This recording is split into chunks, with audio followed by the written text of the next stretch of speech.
ამ ვიდეოში მინდა დავწერო რაღაც გამოსახულებები და მე ვნახო მაგათი ნაწილი რომ იცვლება თვითონ მთელ გამოსახულებას რა ემართება. ანუ როგორ იცვლება მთელი გამოსახულება იმის მიხედვით თუ როგორ იცვლება ამ გამოსახულების ნაწილი.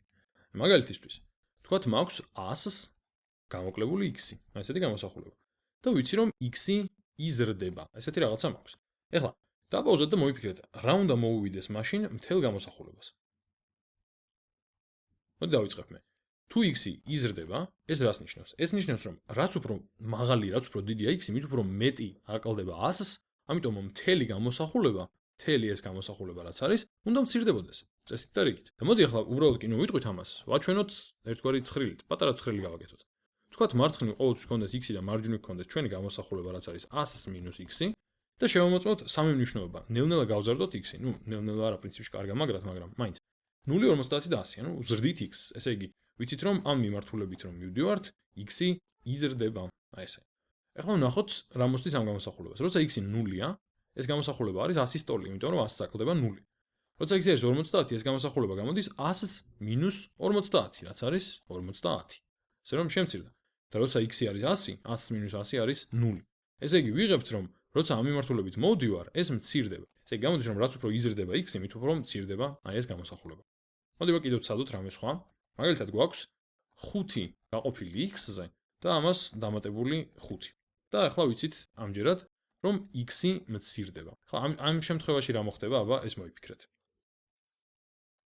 ნუ დაუკვირდეთ ისე. პირველ რიგში უბრალოდ ვიმსჯელოთ ლოგიკურად და მერე ცხრილით ვაჩვენოთ ისე. ახლა თქვათ x-ი რადგან ნიშნელშია. რაც უფრო დიდ რიცხვს ავიღებ x-ს. მით უფრო პატარა ნაწილი არ გამომდის ეს მთლიანად. x-ი რომ ძალიან დიდი რიცხვი ავიღო, ეს ხომ ძალიან პატარა რიცხვი გამოვა ეს თვითონ მთელი წილადი. ესე იგი, რაც უფრო დიდი მაქვს x-ი, მით უფრო მცირე გამოდის აი ეს წილადი და ნუ მით უფრო მცირე გამოდის მთელი გამოსახულება. ცხადია, მაინც დარჩება 5-ზე მეტი, მაგრამ ნუ ძალიან მცირე გამოვა.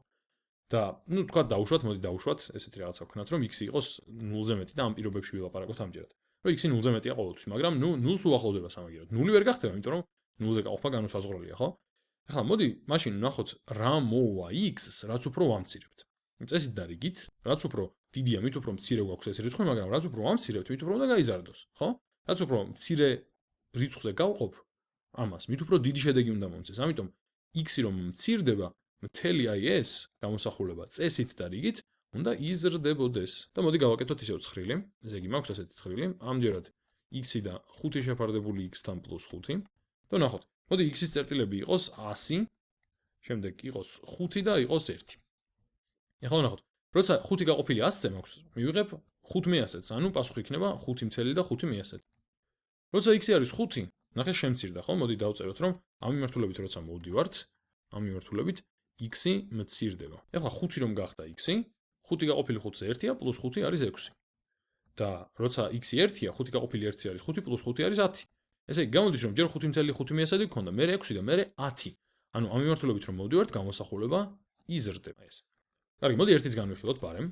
თქვათ გვაქვს 3y გაყოფილი 2y-ზე.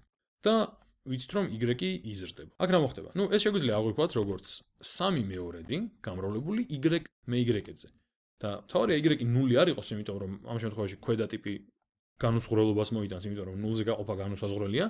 და 0 თუ არ იქნება, მაშინ ნებისმიერი y რაც არ უნდა ავიღო, გინდა 10, 100, მილიონი ასე შემდეგ, ზემოთაც y-ია, ქვემოთაც y-ია. ამიტომ მექნება 10 გაყოფილი 10-ზე უდრის 1, 100 გაყოფილი 10-ზე უდრის 1, ტრილიონი გაყოფილი ტრილიონზე უდრის 1. ანუ როგორც არ უნდა გავზარდო მე y-ი, მიუხედავად მაგისა, გამოსახულება ყოველთვის დარჩება 3 მეორედი, იმიტომ რომ y გაყოფილი y-ზე არის 1. ანუ ამ შემთხვევაში გამოსახულება არ იცვლება.